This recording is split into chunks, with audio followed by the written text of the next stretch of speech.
Hello दोस्तों, आज हम कक्षा 12 के वन शॉट रिवीजन करने जा रहे हैं फिजिक्स का। ठीक है, हम यहाँ पे देखेंगे कि जो जो मेजर टॉपिक्स है, मेन टॉपिक्स है, केवल उन्हीं टॉपिक्स को पढ़ेंगे, बाकी टॉपिक्स को छोड़ देंगे।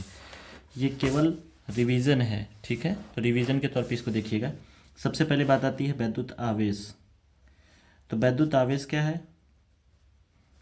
किसी पदार्थ से इलेक्ट्रॉनों के निकल जाने या उसमें इलेक्ट्रॉनों के आ जाने के कारण उसमें उत्पन्न प्रवृत्ति वैद्युत आवेश कहलाता है। और आवेश Q बराबर होता है N/E होता है। ठीक है, जहाँ N बराबर 1 2 3 डॉट डॉट डॉट है और E की वैल्यू होती है 1.6 × 10⁻19 कूलम। आवेश का मात्रक होता है, आवेश का मात्रक कूलम होता है। क्या होता है? कूलम। आइए, वैद्युत आवेश के बाद हम लोग देखेंगे वैद्युत क्षेत्र। ठीक है, वह क्षेत्र जहाँ तक विद्युत के प्रभाव का अनुभव किया जाता है, वह क्षेत्र जहाँ तक विद्युत के प्रभाव का, विद्युत के प्रभावों का अनुभव किया जाता है, प्रभावों का अनुभव किया जाता है, वैद्युत क्षेत्र कहलाता है, क्षेत्र कहलाता है। अगली टॉपिक आपकी है कूलम का नियम। कूलम का नियम क्या होता है? तो सबसे पहले हम ये पढ़ेंगे कूलम का नियम क्या है। कूलम का नियम, देखो, कूलम का नियम दो आवेशों के बीच है, एक +Q आवेश, दूसरा -Q आवेश। ठीक है, यदि दोनों आवेशों के बीच की दूरी r हो, कितना हो? r। तो ये नियम क्या कहता है? अब एक प्लस आवेश है, दूसरा माइनस, दोनों प्लस भी हो सकते थे, इसको Q1 Q2 मान लेते हैं। प्लस माइनस से कोई फर्क नहीं पड़ता क्योंकि दोनों के बीच बल लगेगा F। अगर दोनों आवेश समान होंगे, दोनों प्लस में होंगे, तो दोनों के बीच प्रतिकर्षण बल लगेगा, और दोनों विपरीत प्रकार के आवेश होंगे तो दोनों के बीच आकर्षण बल लगेगा। कूलम का नियम बस यही है, दोनों आवेशों के बीच जो बल लगेगा उस बल की गणना कैसे की जाएगी, वो बल कितने न्यूटन का होगा, इसके विषय में है। तो ये है दो बिंदु आवेशों के मध्य, दो बिंदु आवेशों के मध्य, बिंदु आवेशों के मध्य लगने वाले आकर्षण या प्रतिकर्षण बल सदैव उनके मतलब आवेशों के, उनके गुणनफल के अनुक्रमानुपाती होता है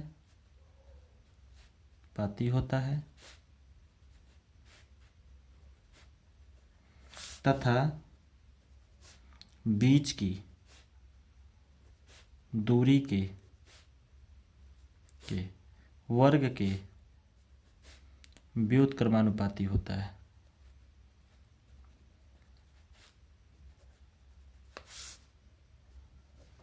दो बिंदु आवेशों के मध्य लगने वाला आकर्षण या प्रतिकर्षण बल, कौन सा बल? आकर्षण या प्रतिकर्षण बल सदैव दोनों आवेशों के गुणनफल के अनुक्रमानुपाती होता है तथा बीच के दूरी के वर्ग के व्युत्क्रमानुपाती होता है।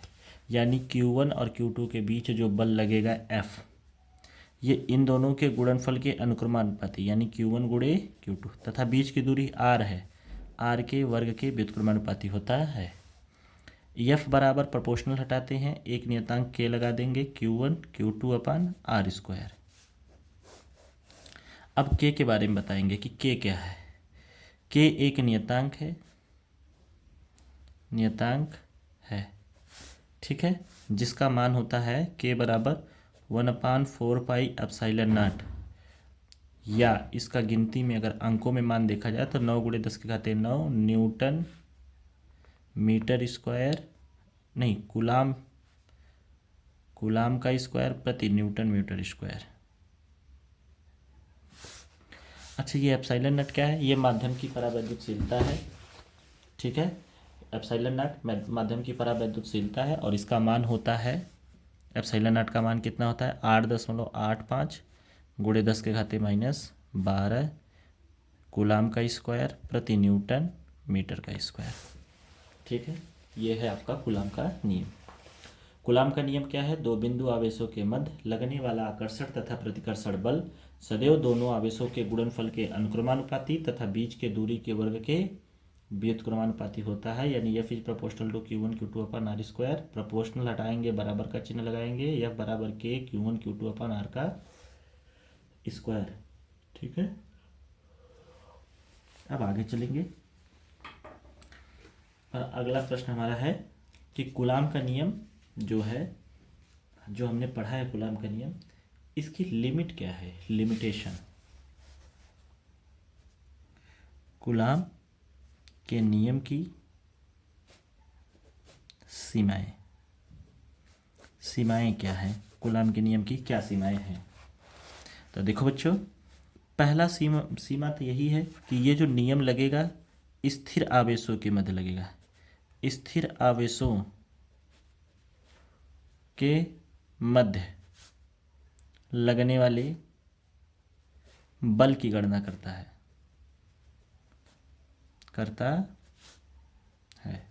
कूलाम का पहला नियम तो यही है कि जो ये नियम है वो सदैव स्थिर आवेशों के मध्य के लिए ही है, अन्यथा की स्थिति में ये कार्य करने वाला नहीं है। दूसरा यह है कि यह दूरी के वर्ग के व्युत्क्रमानुपाती होता है, तभी ये पालन करेगा, अन्यथा की स्थिति में ये पालन करने वाला नहीं है। बात समझ में आ गया? चलो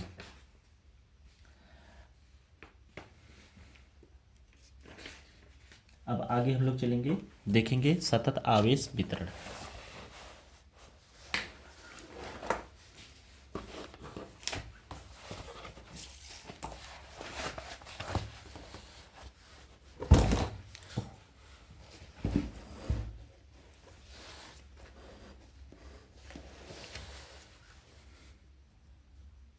सतत आवेश वितरण।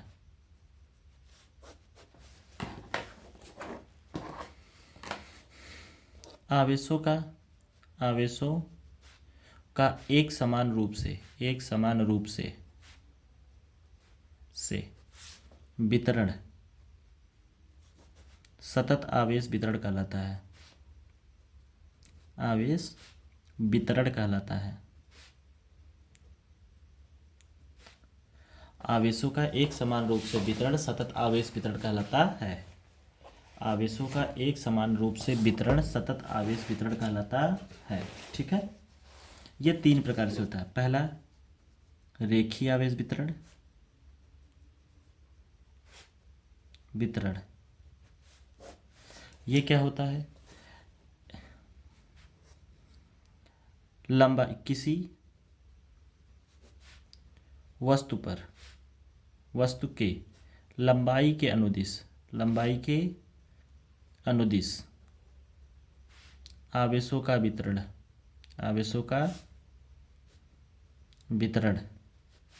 रेखीय आवेश वितरण कहलाता है। किसी लंबाई के अनुदिश आवेशों का वितरण रेखीय आवेश वितरण कहलाता है। उसके बाद आता है रेखीय आवेश वितरण में रेखीय आवेश घनत्व।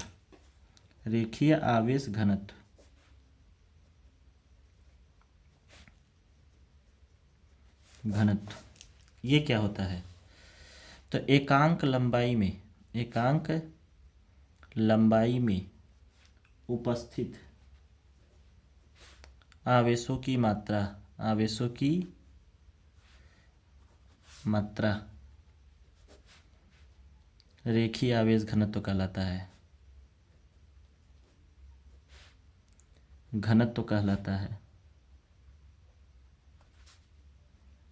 ठीक है, अच्छा, रेखीय आवेश घनत्व को प्रदर्शित करते हैं लैम्डा से। लैम्डा बराबर होता है Q/L। एकांक लंबाई में उपस्थित आवेशों की मात्रा रेखीय आवेश घनत्व कहलाता है। उसके बाद आता है दूसरा क्षेत्रीय आवेश घनत्व।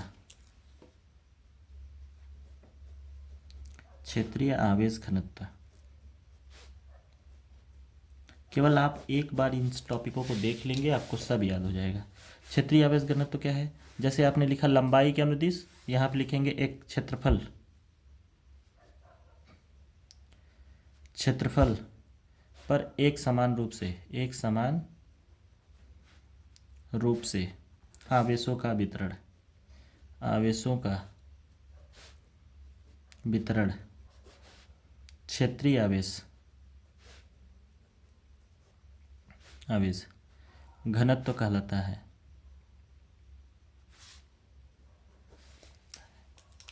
एक मिनट, क्षेत्रीय आवेश घनत्व, यहाँ तो हमने थोड़ा सा घनत्व नहीं पढ़ना था, अभी क्षेत्रीय आवेश वितरण ही पढ़ना था हमें। ठीक है, तो क्षेत्रफल के एक समान, किसी भी क्षेत्रफल पर एक समान रूप से आवेशों का वितरण क्षेत्रीय आवेश वितरण कहलाता है। और जब यही क्षेत्रफल के आगे एकांक लगा देंगे तो घनत्व कहलाता है।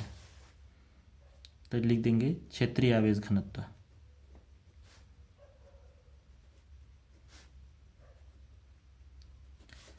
क्षेत्रीय आवेश घनत्व क्या है? एकांक क्षेत्रफल, एकांक क्षेत्रफल में उपस्थित आवेशों की मात्रा, आवेशों की मात्रा क्षेत्रीय आवेश घनत्व कहलाता है, घनत्व कहलाता है, कहलाता। अच्छा, इसको किससे प्रदर्शित करते हैं? क्षेत्रीय आवेश घनत्व को सिग्मा से। सिग्मा बराबर होता है Q अपान ए।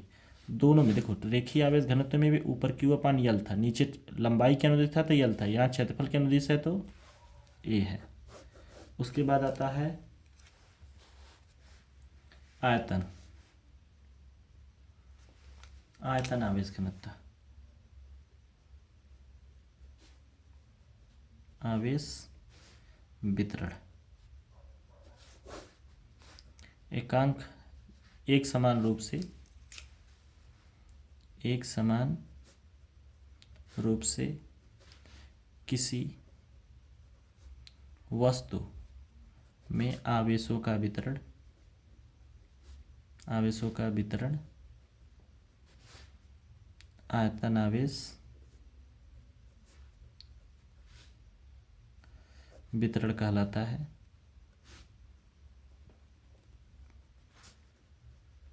अच्छा, इसको सिग्मा से लिखते हैं। किससे? सिग्मा। सिग्मा बराबर होता है या रो बराबर होता है, सिग्मा से इसे लिखते हैं, इसको रो से लिखते हैं। रो बराबर होता है Q अपान V। ठीक है, अब आगे चलेंगे और हम लोग पढ़ेंगे वैद्युत क्षेत्र की तीव्रता।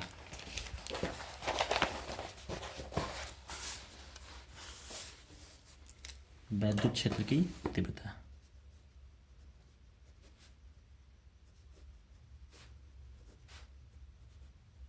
तीव्रता क्या होता है?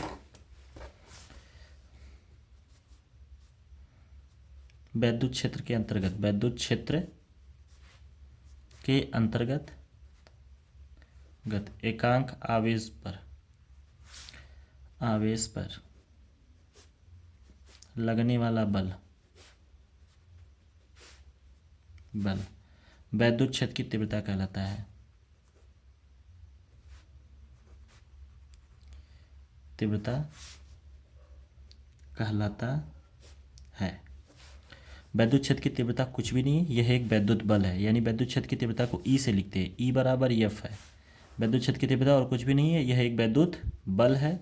बस ये बल किसके ऊपर लगता है? एकांक आवेश क्यू नॉट। किस पर लगता है? Q not. तो ई बराबर एफ अपान क्यू नॉट। आगे चल के अगर हमें वैद्युत बल का फार्मूला निकालना हो तो क्यू का यहाँ मल्टीप्लाई कर देंगे, तो यह बराबर हो जाएगा क्यू इंटू ई, यानी क्यू नॉट इंटू ई।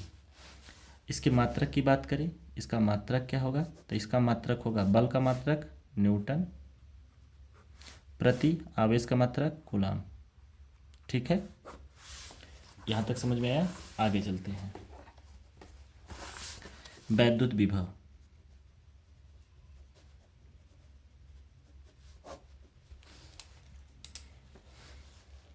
वैद्युत क्षेत्र के अंतर्गत, वैद्युत क्षेत्र के अंतर्गत गत एकांक आवेश द्वारा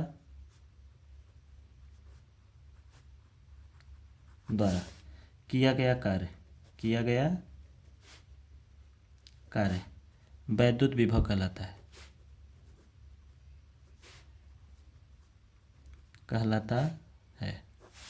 वैद्युत विभव क्या है? वैद्युत विभव और कुछ भी नहीं है, यह किया गया कार्य है। यानी अगर हम लिखें तो वैद्युत विभव बराबर किया गया कार्य, परंतु ये कार्य किसी आवेश के द्वारा होगा। वैद्युत विभव को भी लिखेंगे, किया गया कार्य W हो गया आपका, और आवेश को Q0। इसके मात्रक की बात करें तो इसका मात्रक हो जाएगा आपका, कार्य का मात्रक जूल प्रति कूलाम। वैद्युत क्षेत्र की तीव्रता और विभव में क्या संबंध है? इनके बीच संबंध देख लीजिए। जितना पढ़ा रहे हैं केवल आपको इतना देखना है, ध्यान से पढ़ना है, आपका 100% फिजिक्स सिक्योर रहेगा। वैद्युत विभव हो गया। अब इनके बीच संबंध, वैद्युत क्षेत्र की तीव्रता एवं विभव में संबंध क्या संबंध है? ध्यान देखिए। वैद्युत विभव भी बराबर होता है W अपान Q0। ठीक है। भी बराबर आप ये भी लिख सकते हैं, W बल कार्य है, कार्य बराबर होता है बल गुणे विस्थापन की जगह R और नीचे Q0। ठीक है। अब ध्यान दीजिए, F बराबर हमने निकाला था, देखिए F बराबर Q0 इंटू ई, F बराबर Q0 इंटू ई। तो यहाँ पे लिखो V बराबर Q0 into E into R upon Q0 से Q0 कैंसल, V बराबर E इंटू आर। ये हो गया। तो V बराबर E इंटू आर। आगे चल के हम इसे लिखेंगे V बराबर कभी कभी E इंटू एल भी। ठीक है, आगे चलते हैं। अब एकांक आवेश के कारण वैद्युत क्षेत्र की तीव्रता एवं विभव के बारे में जानते हैं। एकांक आवेश के कारण वैद्युत क्षेत्र की तीव्रता,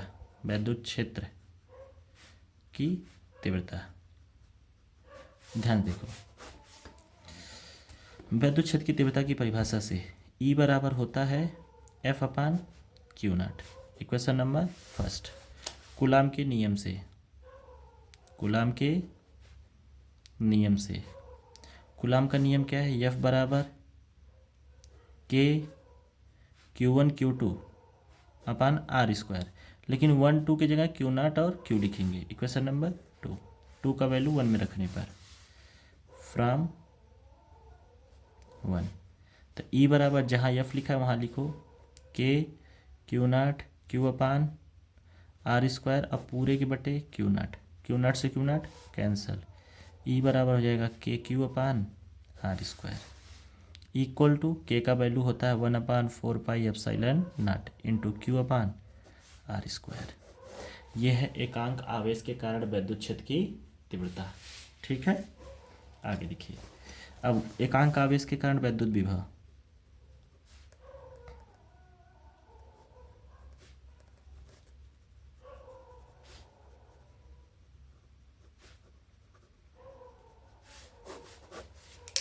एकांक आवेश के कारण वैद्युत विभव, ये क्या हो जाएगा? तो इसके लिए आपको लिखना है W बराबर W upon Q0 is equal to होता है V। वैद्युत विभव की परिभाषा से V बराबर होता है W अपान Q0। वैद्युत विभव की परिभाषा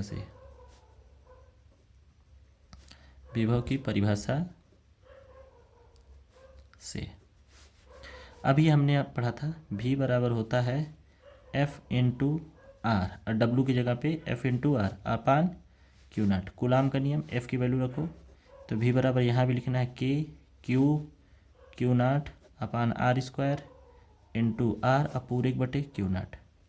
देखो F की वैल्यू ये पूरी है, ये पूरी वैल्यू F की है। कूलाम का नियम Q1 Q2 upon R square into R और नीचे में बटे Q0। एक आर से आर कैंसिल, क्यू नॉट से क्यू नॉट कैंसिल, भी बराबर हो गया के क्यू अपान आर।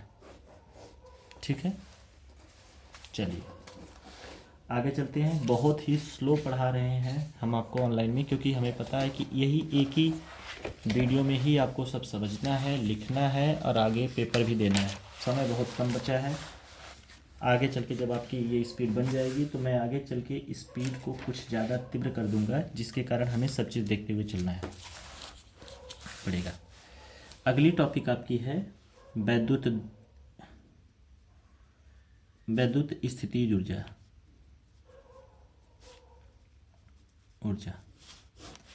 इसमें क्या है, ध्यान देखिए।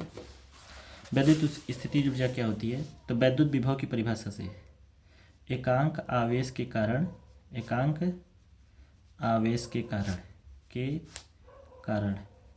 वैद्युत विभव तो V बराबर अभी आपने निकाला K Q upon R, equation number first. ठीक है, अब लिखेंगे विभव की परिभाषा से। परिभाषा क्या कहती है? परिभाषा कहती है V बराबर होता है W upon Q naught. Q naught का मल्टीप्लाई कर दो तो V इंटू क्यू नाट बराबर W, यानी W बराबर हो गया V इंटू क्यू नाट।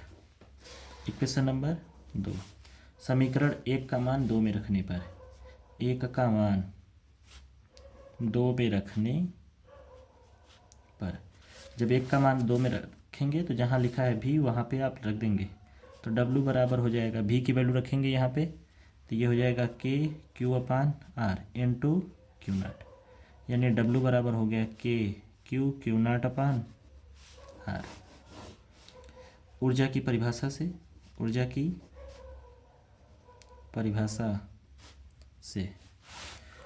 परिभाषा क्या कहती है? ऊर्जा बराबर U बराबर होता है किया गया कार्य यानी W। U बराबर होता है, W की वैल्यू है के क्यू नाट अपान आर।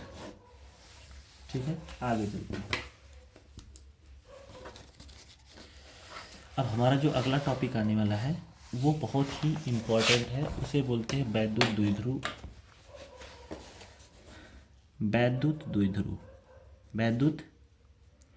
द्विध्रुव। क्या है? इलेक्ट्रिक डाइपोल क्या होता है? ठीक है, तो आइए देखते हैं वैद्युत द्विध्रुव क्या है। वह निकाय जो दो समान परंतु विपरीत प्रकार के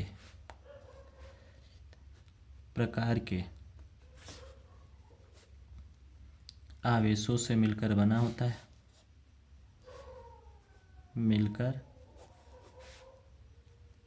होता है वैद्युत द्विध्रुव कहलाता है।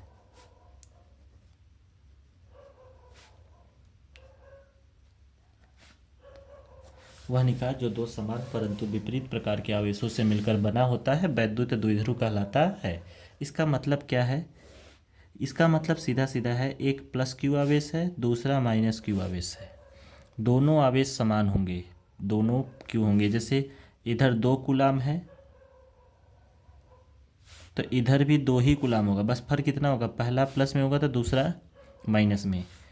तो वह निकाय जो दो समान, दोनों 2 कूलाम है परंतु विपरीत, एक प्लस दूसरा माइनस, वह निकाय जो दो समान परंतु विपरीत प्रकार के आवेशों से मिलकर बना होता है वैद्युत द्विध्रुव कहलाता है।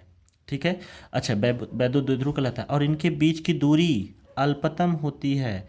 ध्यान सुनो, अगर मैं इस दूरी को a मान लूँ, कितना मान लूँ? a, तो इस दूरी को a को 2 भागों में बांट दें तो यहाँ से यहाँ तक मान लेते हैं l है और यहाँ से यहाँ तक भी l है, तो a बराबर हो जाएगा 2l। और इनके बीच की दूरी अल्पतम होती है। कितनी होती है? अल्पतम होती है। एग्जाम्पल में HCl, NH3, H2O और CO2। ठीक है, ये है हमारे द्विध्रुव। अब आगे हम इनको देखेंगे। तो इस प्रकार के निकाय को वैद्युत द्विध्रुव कहते हैं। वह निकाय जो दो समान परंतु विपरीत प्रकार के आवेशों से मिलकर बना होता है वैद्युत द्विध्रुव कहलाता है। चलिए अगली टॉपिक है आपका वैद्युत द्विध्रुव आघूर्ण। वैद्युत द्विध्रुव आघूर्ण, ध्यान सुनिए। यहाँ से ये टॉपिक जो है बहुत ही इंपॉर्टेंट होते हैं।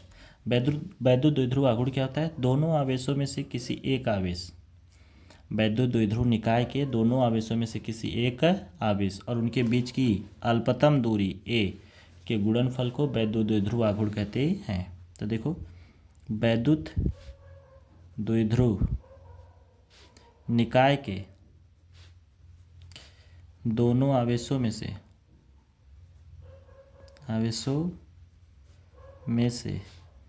किसी एक आवेश और उनके बीच की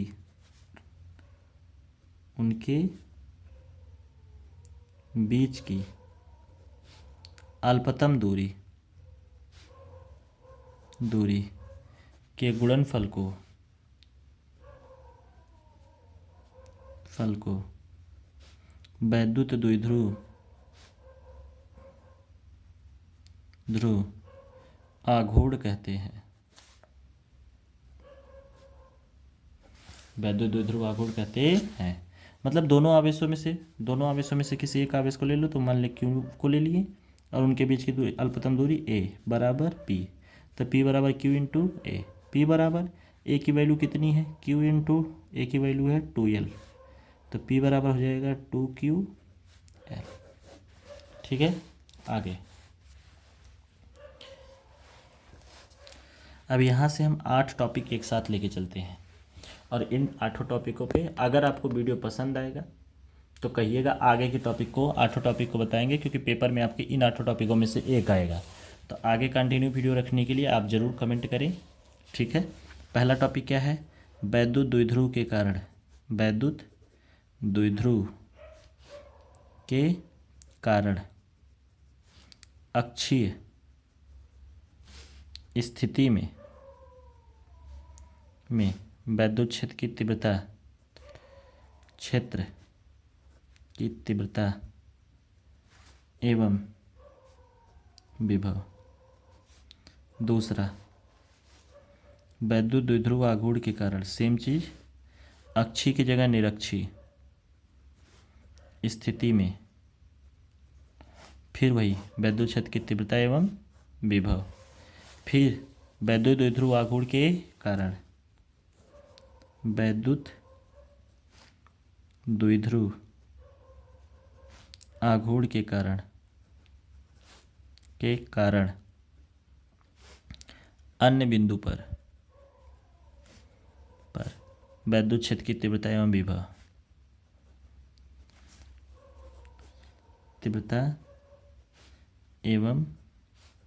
विभव, और अगला टॉपिक है समविभव पृष्ठ।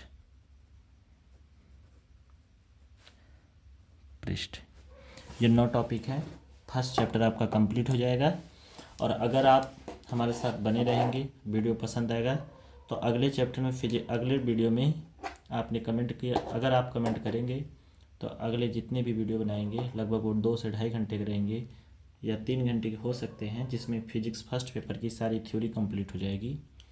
और अगला 2 घंटे की वीडियो बनाएंगे जिसमें फिजिक्स फर्स्ट पेपर की सारे न्यूमेरिकल कंप्लीट करेंगे। ठीक है, और फिर उसके बाद अगर आप हमारे साथ ऐसे ही बने रहेंगे, लाइक शेयर और सब्सक्राइब करते रहेंगे हमारे चैनल्स को, तो आगे हम सेकंड पेपर की कंप्लीट वीडियो देंगे, शॉर्ट में वीडियो देंगे जिसमें आपका पूरा सेकंड पेपर कंप्लीट होगा। जितना पढ़ाया रहूँगा उससे एक भी क्वेश्चन बाहर नहीं जाएगा, इस बात की पूरी गारंटी है। ठीक है, okay, thanks for watching this video, all the best.